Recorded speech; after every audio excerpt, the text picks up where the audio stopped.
welcome you all back here to 2028 and to welcome Jonathan Alexander on day 2 of his UIC Odyssey. It literally has been an odyssey. Many of you have met with Jonathan already and seen his talk yesterday, but those who haven't, I'll just offer a brief introduction. Jonathan Alexander has been at the University of California at Irvine since 2007. He is professor of English, director of the first-year integrated program, and campus writing coordinator there. Prior to that, Jonathan was at the University of Cincinnati from 1998 to 2007, where he was director of the English composition program. Jonathan is also currently serving as general editor of the Journal of the College Composition and Communication Journal. That's 3 of the 4 C's. Jonathan's publications are myriad. His most recent book, On Multimodality, New Media in Composition Studies, co-authored with Jacqueline Rhodes, is due out any hour, like literally any hour. Check Amazon repeatedly throughout the session. Click often. Yes, refresh often. His previous book, Understanding Rhetoric, A Graphic Guide to Composition, co-authored by Elizabeth Lush, came out in 2013. His book, Literacy, Sexuality, Pedagogy, Theory and Practice for Composition Studies, and Digital Youth, Emerging Literacies on the World Wide Web are also distinguished titles of his. Many of you saw his talk yesterday, Literacy's Hunger Games, Corporate Sponsorship of Young Adult Fiction and Media Literacy, and that sparked some really fascinating discussion among all of us. We had the pleasure of seeing that. And so we're pleased to welcome him back today for his teaching demonstration titled Collaborative Writing Program Administration, or It Takes a Village to Write a Paper. So please join me in welcoming back.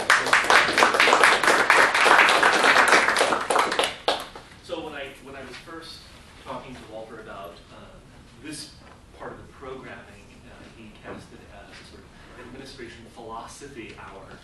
And then when I saw the agenda and it said writing workshop, I said, okay, perfect. So we can do writing workshop, teaching demo, and you can get a sense of my administrative philosophy all in one fell swoop. So what I would like you to do is to partner up with someone else right now. Anybody. You just need one other person.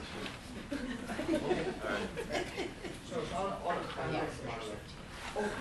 I am very heavy-handed and dogmatic in many ways, but not in this way. So as long as you have one partner, does everybody have, with you and your partner, does each coupling have a writing technology of some kind? So you will need one writing technology or set of technologies. So it's better if you each have a piece of paper and a pen. So each of you should have a piece of paper and a pen. So are you in a trio? You can't do that. It would be a very interesting way to proceed. Okay, so you really have to be there. You might have to be.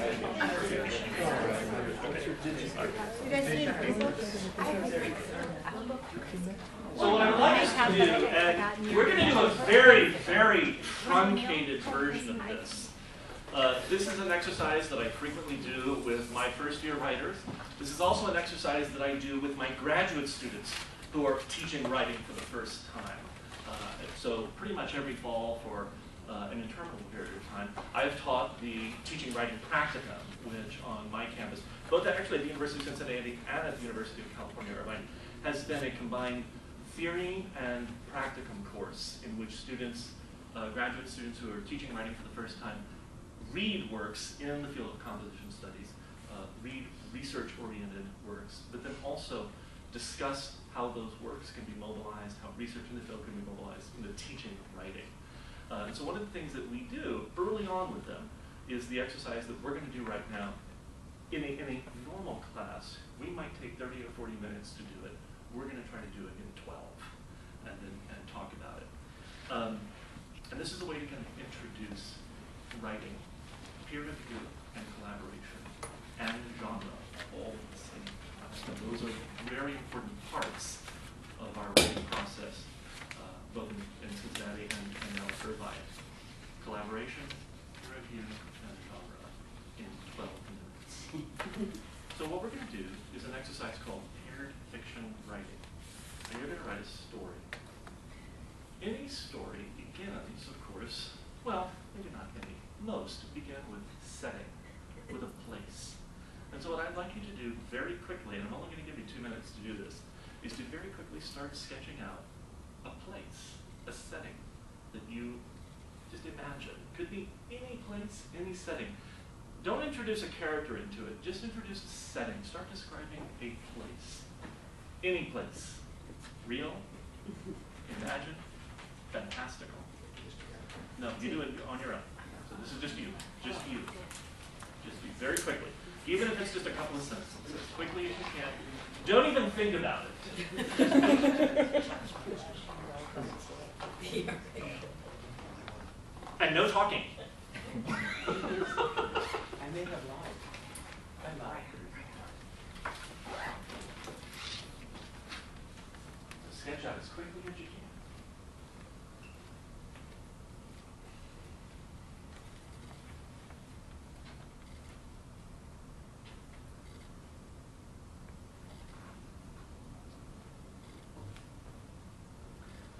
As you're writing your sentences, think about what that setting looks like. You might also, as you describe it, think about the sounds that are in that setting.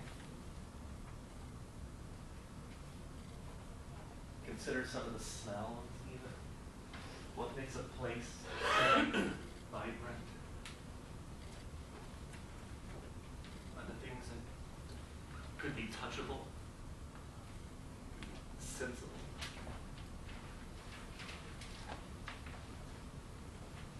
What does that look like? What does it smell like? I'll give you 30 more seconds.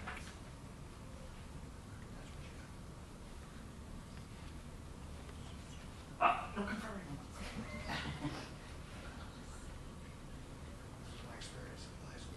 Are you participating? Okay, great. Good. All right, 10 seconds. Wrap up a sentence. Now, for this to work, it's going to be very important that in 3, 2, 1, you're done. Stop. Doesn't matter where you are. What I want you to do is now exchange your work with your partner. Exchange your work with your partner.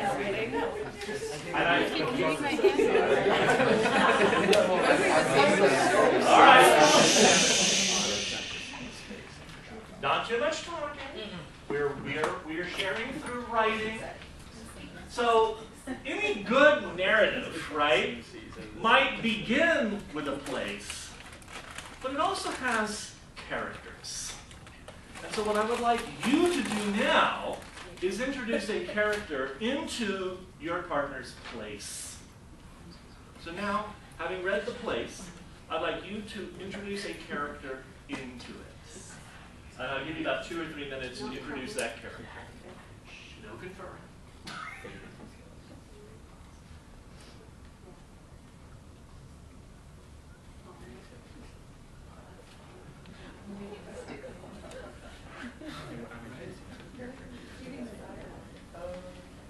So this character maybe has a name, maybe doesn't. The character is now in this space, in this setting, looks around, sees things. What is the character seeing? Is the character smelling anything? Is the character starting to do anything? Maybe there are a couple of characters. Whatever really comes to mind. Maybe you've got a couple of characters. Maybe your character comes across somebody else in this setting. Whatever comes to mind.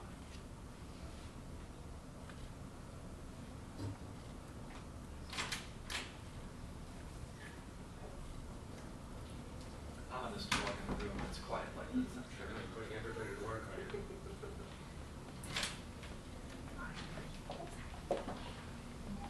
So if you have just joined us, you might not be able to jump in right away, but that's okay. You can observe. We're closing in on the writing exercise, which we've asked people in pairs to first describe a setting, and then to introduce a character into that setting.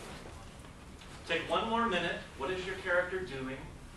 Maybe a pair of characters. What are they doing? If you you have a couple of people.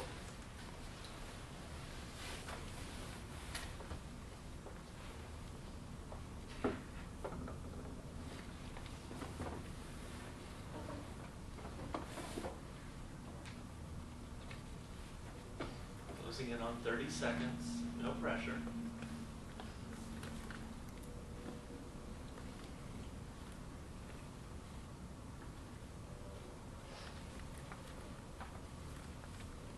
Character interacting with that setting, maybe a couple of characters. Who knows, that would be maybe ambitious, 3 or 4, 15 characters. Yeah, see how much. All right, putting your pen down in 5, 4, 1. All right, you're good.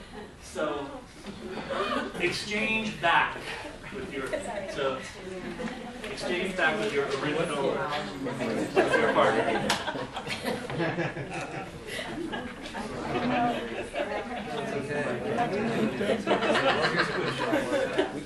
Okay, so what we've done is one person has written the setting, another person has introduced a character into your setting. What's the next element of a good narrative, of a good plot? Well, conflict. So what I want you now to do with the character that your partner has introduced into your setting is bring that character or set of characters to some kind of conflict, some kind of problem, some kind of issue. And you might notice that in the setting and in the character that's been described, there may be latent conflicts waiting for you. But you should not confer. You are on your own. You're setting someone else's character or characters, and now some sort of conflicts.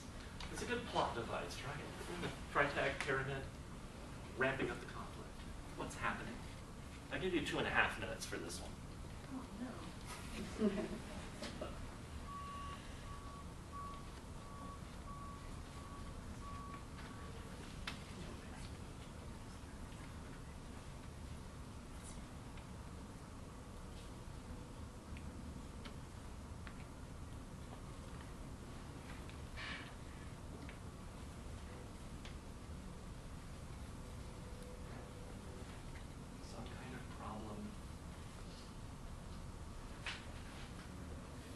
Might tend towards the tragic, maybe the romantic, maybe the ludicrous, or all 3.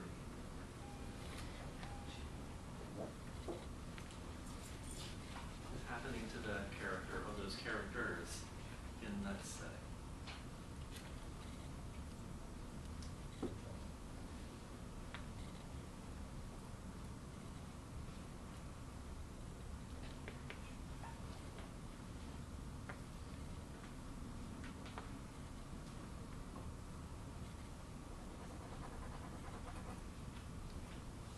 Take 1 more minute.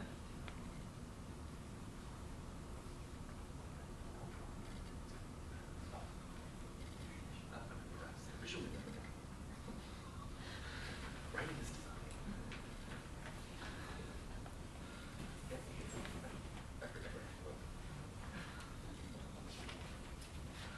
All right, 30 seconds. You got a conflict. If you're a really sadistic writer, you'll make that conflict really conflictual, because you can imagine what the next and final step is. 10 seconds. 3, 2, 1. Hopefully you've all ramped up to a great conflict. The drama is intense. Exchange back. And now, on the final leg of our narrative journey, we have a setting, we have character or characters, we have a plot intensification and conflict. Of course, any narrative also needs a resolution. So your goal is to create a resolution of this conflict, of this character or characters in this setting. And I give you 2 minutes to do that. Oh, it's the resolution. So now, the denouement, resolution. How will you resolve the conflict that has been given to this character in this setting?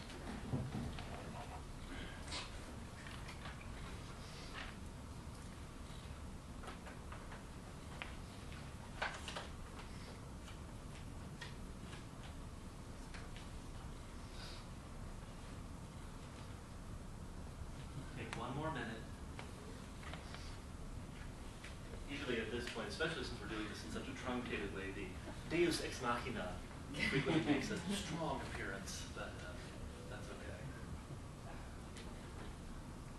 We're doing it quick.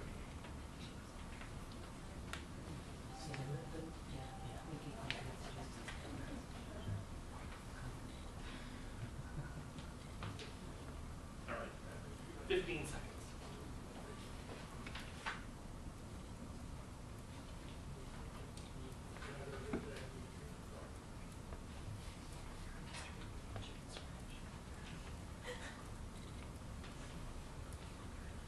And you are closing in on the magic words, the end, in 5, 4, 1.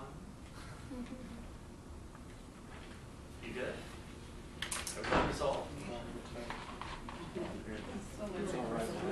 All right, you can exchange papers back and go and check out what happened to your same character.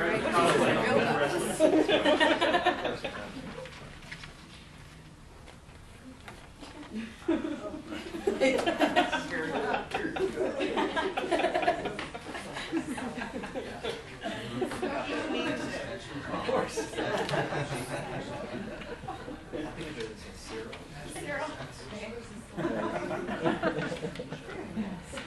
Maybe the other conclusion. Okay, so now, the moment you've all been waiting for. Would anyone like to read their story?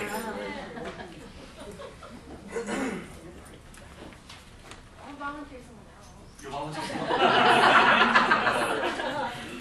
I'm going to see if anybody's a willing victim at this moment. So, who would like to read the story? I'm curious. How would this work? How would this work out? All right, go for it.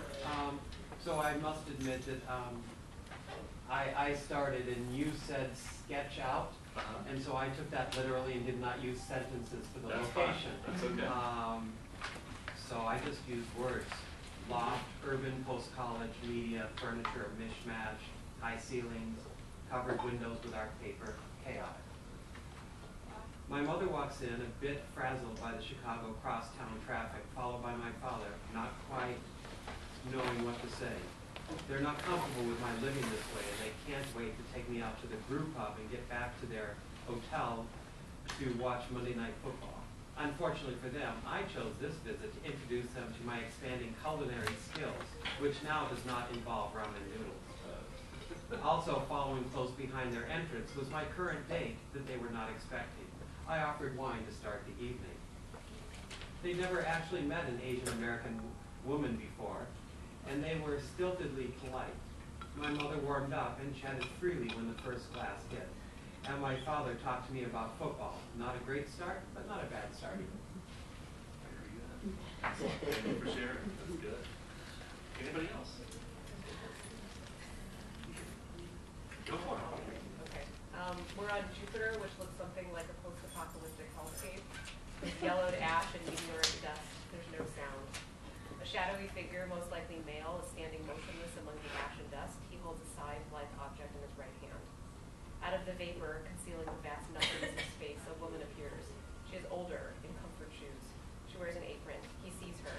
He realizes who she is. Jesus Christ, Mom, I told you I'd be home Thursday. She grabs him by the ear, and in doing so, his body dematerializes into a pile of red dust. The woman scoops up a handful and, closing her eyes, blows it into the landscape. For somebody else to read it. Clever. Very cool. Good. All right, who can top that? One more. At least one more. Go for it.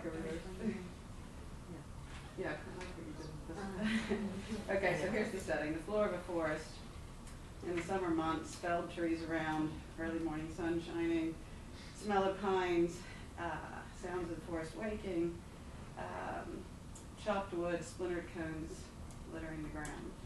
And then we have Sigrid? Mm-hmm.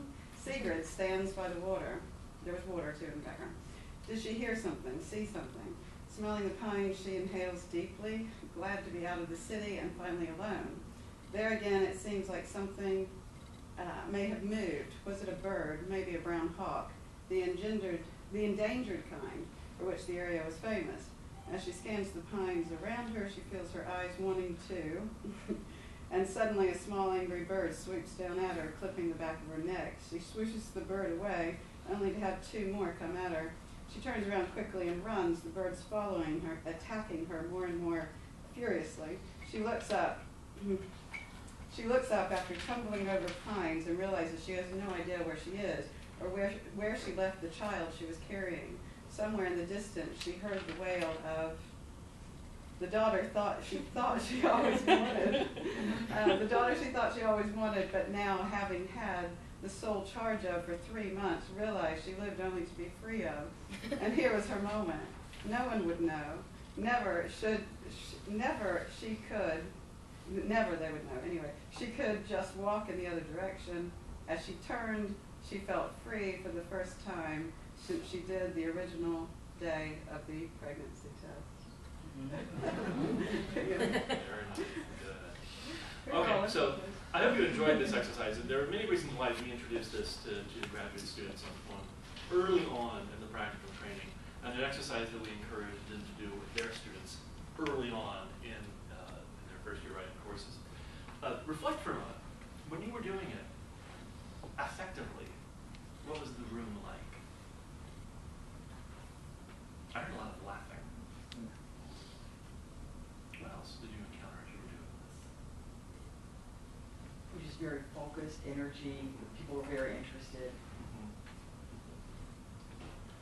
What's interesting about this particular exercise for me, and it never fails when I do it with students, and again, keep in mind we do it for over a much longer stretch of time. We might take about 40 minutes to do it, 10 minutes on each section, is by the end of the 40 minutes, people have produced a lot of text. Think about how much you were even able to write just in barely 10 minutes.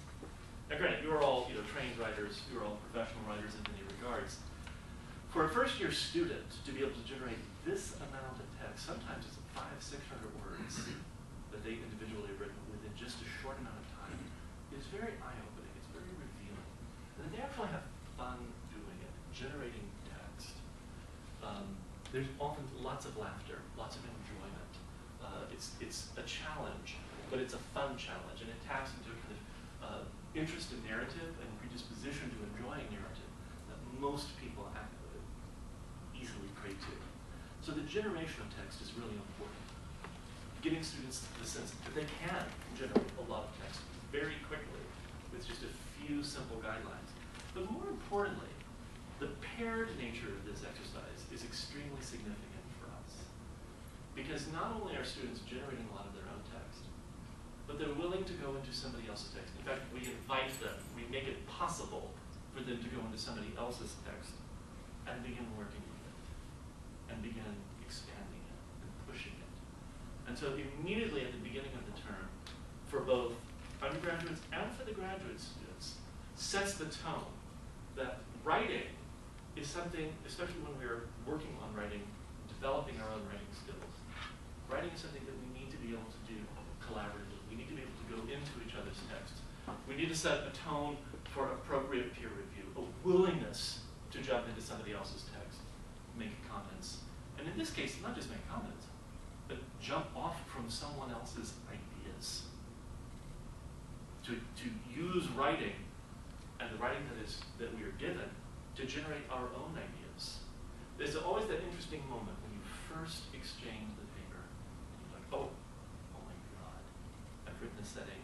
You didn't tell me I was going to have to share this with somebody else. How did you feel in that moment? A little bit of tension. But it's important, particularly for young writers, to learn to overcome that tension. And that good writing is produced, even if it's just one person doing the writing. Good writing is always, in my mind, part of a collaborative effort, that we share our writing, that we get feedback about writing. And not just that we share and get feedback, but that in our own writing is propelled by interaction with somebody else's ideas, somebody else's thoughts. And it's tricky, it's hard. I remember when you first read, and I thank you for reading yours first, you started to apologize. It's like,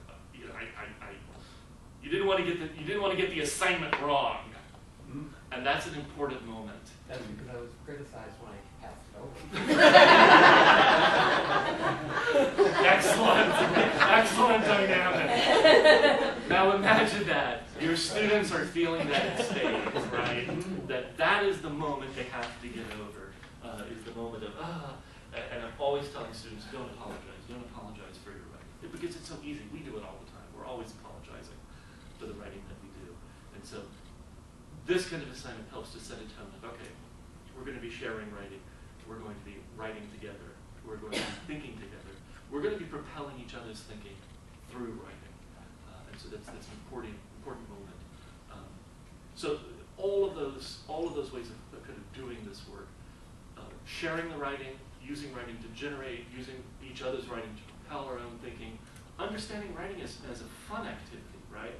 But also one that benefits from anxiety, because at each moment, when we up the stakes, the setting, then to the character, then to the plot twist, right, or the dramatic conflict, and then to the resolution, you could probably track in your own self a sense of, the stakes are being raised, you have to encounter some anxiety.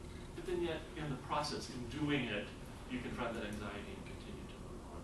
And it's just surprising how much fun students have with the exercise and are learning something important about how the writing course is going to proceed as a peer-reviewed, collaborative exercise in which we use writing to propel thoughts. So I invite your kind of feedback. Let's have a discussion real quick about some of the things that you encountered while you were doing this. Any thoughts? I knew this would be read aloud, so You could a certain amount of anxiety just for the audience.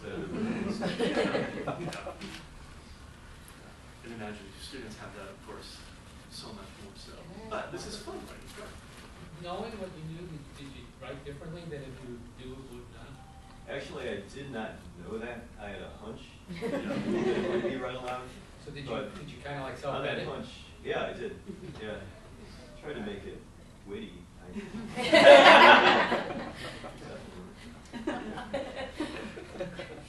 And I'm glad you said that, because what's often interesting about these exercises is the extent to which they reveal, even an 18-year-old has a sense of audience and kind of knows, even though we don't announce you're going to read this out loud, we don't make anybody read it out loud, but since they intuit that this is going to be read by somebody else, that sense of cleverness or wittiness often does come out.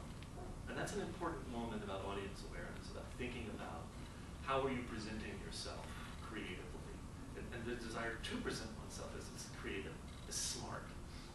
And that can be used to actually create something interesting, right? So that's an interesting moment.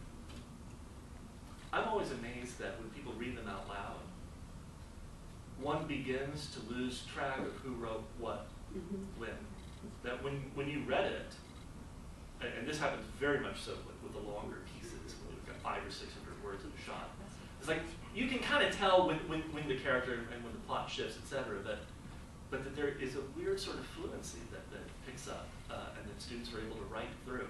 And even 18 and 19-year-old students often do this very fluently.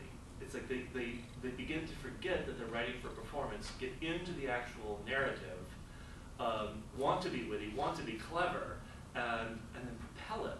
And that sort of allows them some freedom so that they're not jammed up, thinking, I'm writing an academic paper, it's got to sound just like an academic thinks, it should sound. And there's often a fluency, so much so that when somebody finally reads the story, it just seems to go smoothly from the first sentence to the end. And that's often interesting about writing. And I'm still, in my own mind, trying to puzzle over what that means. I think part of it is a creation of freedom, right? That clearing some space in the classroom to do something fun and creative, allowing people to experience themselves as fluent writers, even for just moments at a time. But then also, I think it says something about the power of the genre to shape how it is that we think. And I know your 160 is a very genre-based curriculum. And there's a lot about that I really do appreciate, because in genre, we think through genres. As writers, we often think about the choice of genre as really important for how we're going to present ourselves, present our thinking through writing. And so since I've laid out a very simple genre, the sort of flash fiction story, not only am I introducing students to a basic genre convention, flash fiction, but I'm also impressed that they're able to get some fluency very quickly within it. And they pick up on each other's cues. They work with those cues, and they're able to work, even only for half an hour, fairly successfully within the genre. Other thoughts or questions at this point, or comments? So they reflect on it as well, the way we're trying to do here, and what are Yes, what are the absolutely. kinds of things that they see themselves doing? I'm sorry, I didn't hear. What are the kind of things they see themselves doing? How do they reflect on it? They're often very surprised that they're able to generate this much text. For many of them, they've not generated that amount of text. I mean, like sometimes upwards of 600 words in just half an hour. And so that's often really surprising for them that they could do that kind of work very quickly. And then a lot of times it's very funny and very interesting and engaging. And so the encounter with writing as something that's engaging and generative is really important. I am convinced that because of many of our students' schooling experiences in public schools, through no fault of the teachers, but I'll be blunt, through I think the fault of the system that pushes students to write in short bursts for assessment purposes and for tests, that students have not often been given experiences in which they experience writing as pleasurable and as generative. The writing instead is very purposeful and pointed. And so the goal with this kind of exercise is immediately not only to introduce some of the ethos of how the course is going to proceed, right? Collaboratively engaging each other through writing, working with each other's writing. That's an important set of qualities that we want our courses to have. But we're also starting to correct some of students' experiences with writing and starting to recover a sense of writing as pleasurable and generative, that we can enjoy what we do and we can enjoy the generation of thought. And that even though it might be anxiety-inducing in certain moments, it's okay. We work with that and then proceed to keep going.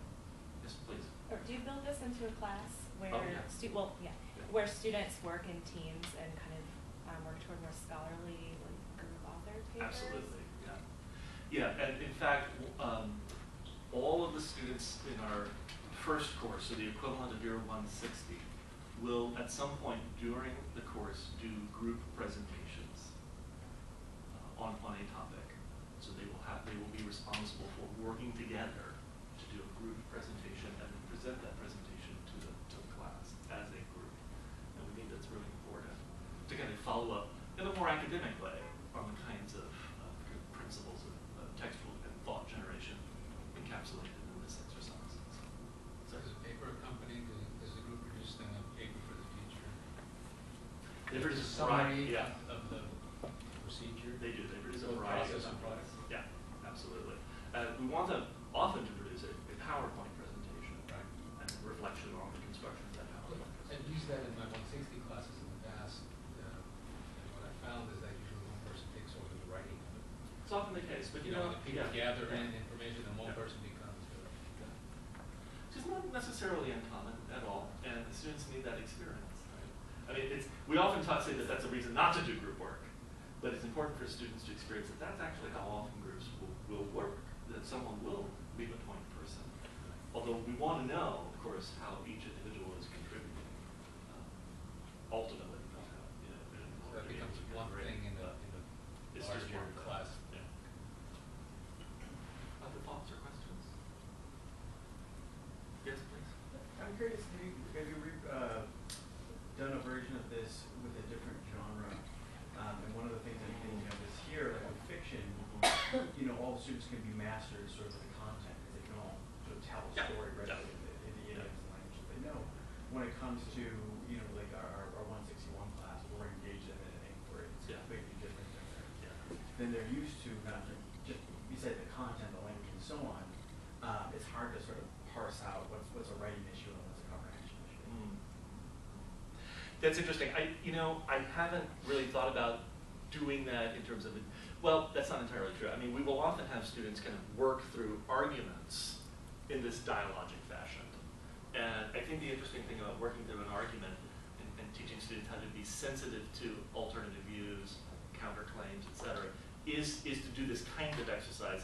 But at that moment, I've usually characterized it as a sort of playlet, where they are assigning characters to particular views and then writing out how would a set of characters interact when they have different views and how would they question each other. And that's the sort of thing that, believe it or not, I've actually done that a few times through Facebook, so that they'll create dummy Facebook pages and say, well, you know, Richard Dawkins believes this, and this is the Richard Dawkins page on, you know, on this view, and somebody else will believe this, and that's and what would their walls look like as they debated back and forth?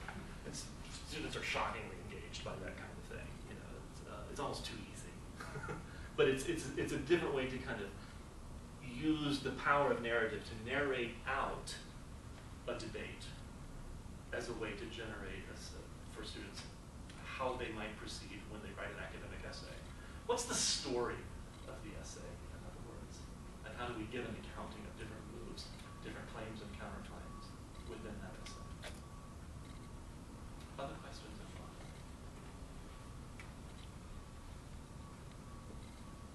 Don't make me make you write more. Well, it seems like the goal of this, one of the goals is also to like get students to merge voices, which is a problem that can happen when you're having them like author papers as a team. So I guess I was just wondering though, from the other side of it, like how, like besides this assignment, like how else do you problem solve kind of issues that might come up when you're having a group of students try to like author a paper as a group?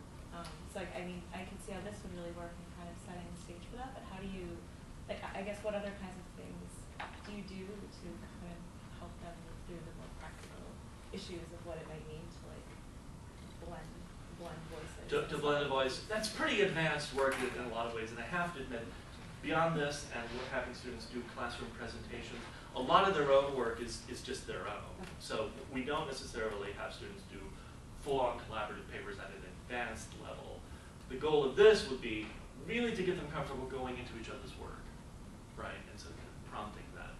So collaboration is, as you know, is extraordinarily difficult to get right, you know, to manage that voicing. But what this does, though, is show them that they can pretty quickly and seamlessly adopt a voice and follow through on it. And that's an important moment in just problematizing for students the kind of voice that they think we want to hear.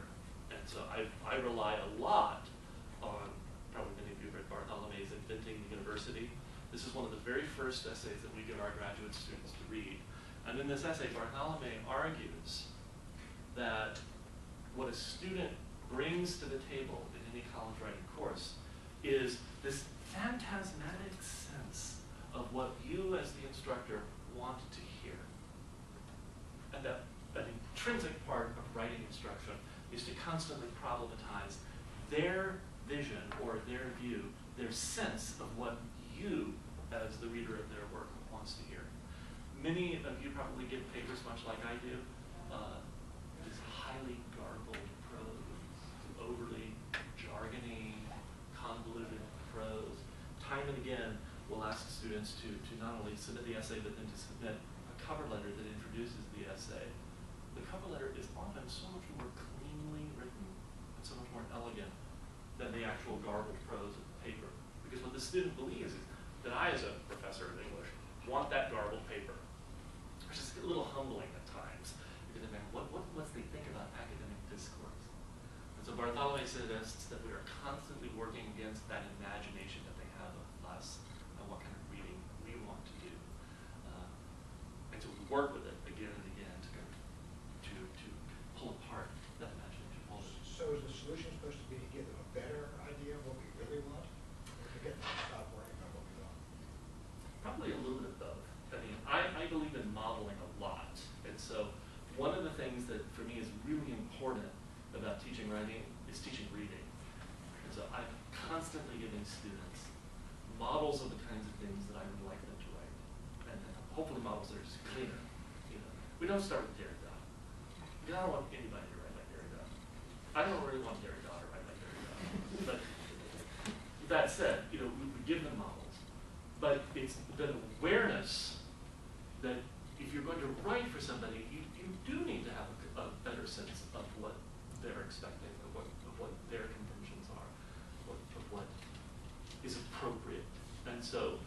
just that awareness alone is key. I'm just wondering what the ultimate end game is, because you said that this exercise is to encourage collaboration means to that end, but collaboration is an end in itself, and then what is that a means to? What ultimately are you hoping to get students to arrive at? I mean, I'm kind of thinking about this in connection with your talk yesterday, where you're searching for kind of critical consciousness in students, or at least in these other kind of literate outputs, multimodal literate outputs. Do you see a role for collaboration in raising critical consciousness through literacy? What's the means and what's the end? Yeah. Or are the ends in some ways the means? This is a really good question. What I think is important in all writing instruction is in some ways less the particular product, but more the knowledge about writing that is generated in working towards a particular product. So obviously I think products are important, genres are important to work through, but I'm really interested in the kinds of things that students come to awareness of as they work on writing. What are the kinds of knowledges that they build? And I think a central knowledge that we need to help students build is that knowledge production is of necessity a collaborative enterprise. It is not, writing is not a romantic agony in which we are sitting alone in our garrets waiting for inspiration, and then bam, it just happens. I mean, I think that is an outmoded form of writing, and conceptualization of writing that sometimes our students bring to us. You know, they feel they're not good writers because they haven't been properly inspired, or writing just has to come to them in some way. So I'm always trying to problematize that and say, actually writing is, even if it's just my work, it's work that I have worked on with other people. It's even the generation of my thoughts is because I have a response to somebody else's thinking, or I am engaged with a set of ideas or problems that I want to generate and I want to contribute to conversationally. So that's one of the ways of thinking about writing that I think is very important to give students. That good writing is in conversation with other people, is responding to things that other people have said, and is trying to further the conversation in some way. So Jonathan, could you talk then about some specific activities that you do subsequently so that the idea that writing is collaborative doesn't fade into the rearview mirror after this initial? So after this exercise, we're constantly sharing writing. So there's never a moment in which people are writing, but that writing is not kind of moving around in the classroom, and that we are always engaging in peer review workshops. So people are bringing in writing, they're exchanging it. Any conversation we have, I mean, I think a writing class is always really about writing. And so even if we're just going to have a discussion, I might begin with 10 to 12 minutes of just writing about the topic we're going to have a discussion about. And so I don't want to have any discussion that does not proceed first from some kind of writing that is generated. Because another aspect of writing that I want students to understand is that writing is generative of knowledge. Right? Writing is a way to think. It's a modality of thought. So at the beginning of every class, you come in, might spend 10 to 12 minutes just writing out. I'll give the topic for discussion that day. Might be a response to the reading that we did the previous evening. Might be follow up on something we did in the previous class. But we're going to first spend some time writing, and then we launch the conversation. In every single class? In pretty much every single class. And what do you do with that writing? Well, often that writing is just there to begin the discussion. So I don't necessarily pick that writing up all the time. But what I wanted to do is get students acculturated to the notion that we're going to use writing to foster thinking. You actually read it? Sometimes, yeah, absolutely. Sometimes we exchange it, and students will write in response to each other. And so once we've done this exercise, if I begin a class period by saying, okay, today we're going to talk about this particular theory or this particular idea, we might spend just 10 minutes writing about it. Then we might exchange that writing, and then people will respond to it. Did you get the same thing out of the reading that I did? Or was there something else in the reading that you were interested in that I missed? And so again, that's part of the acculturation process. Writing is generative of thinking, as itself alone. And that can occur in online spaces as well.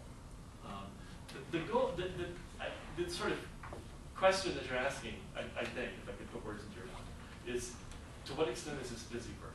And I'm constantly working against the notion of busy work. And one of the reasons why I don't want students to do this always online, separately, is that it just seems like busy work. If we're doing it in class as part of the class, then they have the opportunity to kind of control how students are understanding of it. With peer review, do you have like higher stakes peer review sessions immediately before drafts are to be submitted? Because that's what a lot of us do. Higher stakes, what does that mean, higher stakes peer review? I mean, like when prior to the first complete draft that's submitted to you for your initial commentary, because I found it's often the insecurities that students have about their own writing compounds itself when they critique others' writing. Yeah. And a lot of times it just becomes kind of a polite copy editing session or proofreading session, if that. How would you guide more productive peer review? This is a really, really good question. I've done some research on peer review practices.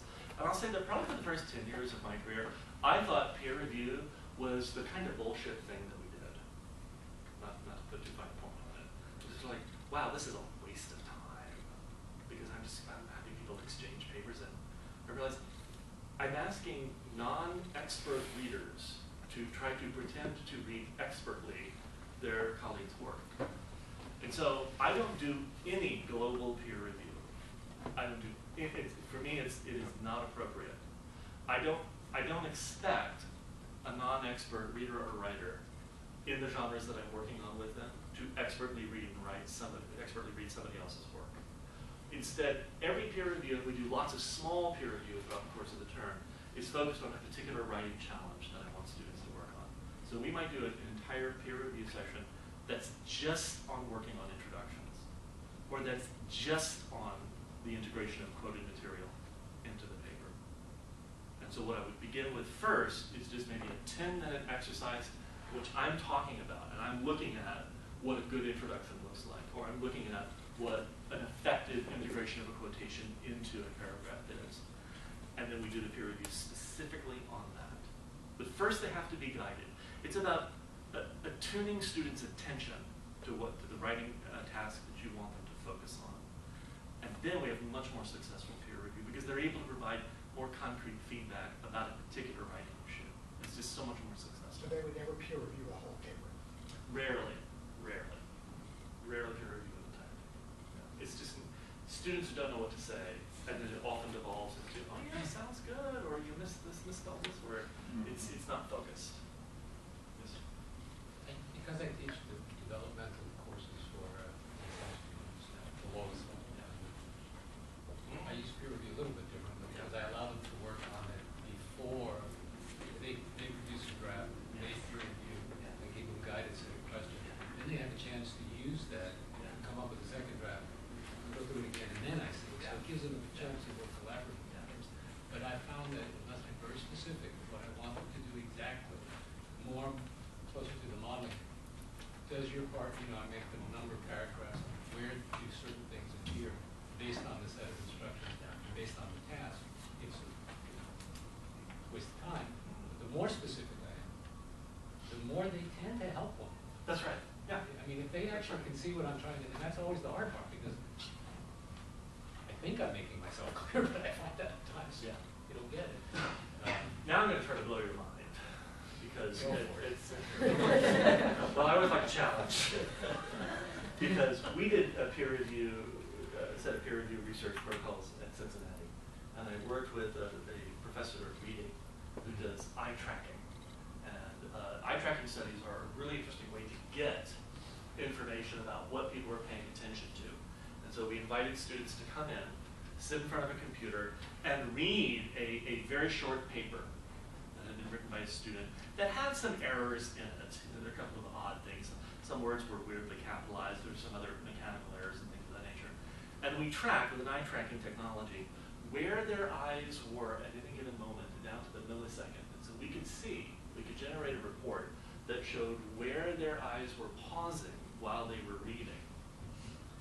And the really interesting thing that we discovered is that students reading It's always interrupted, and these were basic writers through first year writers. Students' reading was always interrupted or paused around any kind of grammatical or mechanical mistake. It always paused. When we asked them to talk about the paper, they didn't really talk about the grammatical or mechanical mistakes necessarily. And so it kind of sort of conundrum to us because we didn't know really what to do with that data. We knew that their reading was cognitively stumbling over those mistakes, or we intuited that they were stumbling somehow, but they didn't really have a vocabulary.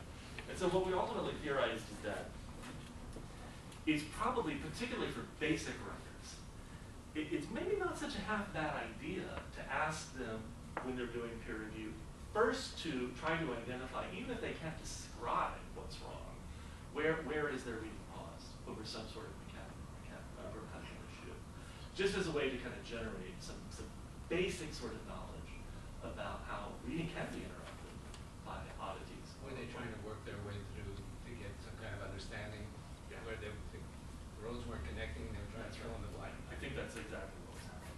Yeah. And so a lot of the composition research at the time suggested that you always begin with the global and then end with the editorial. And I suggested, maybe sometimes we need to flip that. Yeah, Sometimes, not always. Sometimes we need to flip that and instead give students a chance to actually talk about some basic things that are going wrong in a piece of writing. In part because we know people can intuit when something isn't correct. Frequently in writing. If you work with your students, they know something's wrong. They may not know how to talk about what's wrong, but they know something is wrong. So at least gives them a way into the text, and then you can work up to more global issues. But some of the first things you might have to do is actually kind of work on just basic comprehension. Grammatical and mechanical issues can that's key all comprehension. my whole life because I only know people who don't speak English at all. So. And so I'm hardly suggesting that you work on grammatical and mechanical exercises. Yeah. You do it in live pieces of writing. And so it gives them a way into the text, and then they can build. But you got to first make sure people understand what they're reading. Yes, sir. Yeah, you talked about how the students have a sort of imagination. Yeah. What the professor has. I think I'm wondering if there's a certain imagination of who the students are going on in this sort of approach, kind of like a little bit of Peter Elbow on that, alleviation of anxiety over writing. It's kind of like swimming lessons. Get them in the pool, keep them in the pool, don't be afraid of the water. This is a very Peter Elbow reflective exercise. Yeah.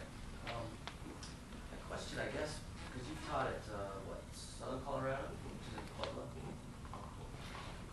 Colorado. Cincinnati and Irvine. I don't know if you could just talk a little bit about specifically Irvine, sort of like deficits that you see the students arriving with, and whether those deficits are being scared of writing, not being able to put words on a page, or like grammatical errors, or pleasurable writing. I'm just curious. It seems like all these things would happen. At Irvine, so what are the challenges that Irvine writers face? Yeah, what are the deficits? The deficit would be that risk-taking. As deficits of all. Risk-taking has been schooled out of them in terms of writing. So these are students who are many of my students at Irvine are first-generation college students. Many of them are multilingual, but they tend to come from slightly more affluent neighborhoods, and so their schooling has often been very good in ways.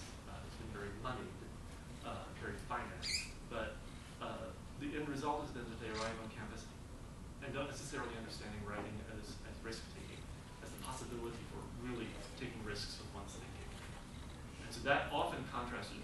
When I got a really strong sense of this at Cincinnati, because for the first 5 years of my work at Cincinnati, I taught in the open access transfer unit on the main campus. So all of my students were generally first-generation students, or they were transfer students coming into campus. And so I would teach courses in that unit. Then I would walk across campus and teach the exact same course for the baccalaureate college. And And these were all students coming from the Cincinnati middle-class suburbs, and who had had a very different educational experience. All the urban students from impoverished school systems to these suburban middle-class students from much more affluent school systems. And it was often shocking that I would find more willingness to say risky things in the urban students' writing because it hadn't been schooled out of them yet, versus the suburban students' writing because it had been schooled out of them. And so the challenges were just extraordinarily different, which is that the students on one side of campus needed a little more acculturation to academic styles of writing and protocols, and the students on the other side of campus needed to inject a little more risk into their understanding of academic writing and to be able to take some more chances. So kind of inverse kinds of approaches. Yeah, it's like you're trying to de-school students. Right. Class, right. Re-school Get that, and then de-school. Yeah. You know, flip sides in some ways of the same issue. But neither set really had this sense of, they understood writing as appearing and being generated from very set forms that they would then try to transfer to everything. And it's generally the 4 to 5 paragraph essay that could go everywhere. And of course, it just can't. And so we often talk with students about the set forms that they learn are not just not appropriate for different genre contexts, but they're also not generative of thought, or they're generative of particular kinds of thought. So the 5-paragraph essay, which is just endemic in Southern California, like a sort of hot spot for the 5-paragraph essay. I'm wondering what's going on in the school systems. We talk to students how this is not a bad thing to have learned, because what happens is that students will realize, oh my God, that 5-paragraph essay I learned, I can't take it with me everywhere. I must have gotten a really crappy education. And then realize, no. We're not passing judgment. So instead, we say, maybe that is a formula or a set of conventions that are useful for generating essays for many history exam. So if the history exam says, describe 2 to 3 reasons for the end of the Cold War in 1989. Wow, okay, I can pull out my 5-paragraph essay, right? Okay, I can do that because the essay format gives me a way to think about problem, 2 to 3 examples, or 2 to 3 reasons, conclusion. But that's a very very, very constricted way of thinking that other writing situations won't work for them. You're going to have to think in other ways. So breaking out of that kind of school genre, what some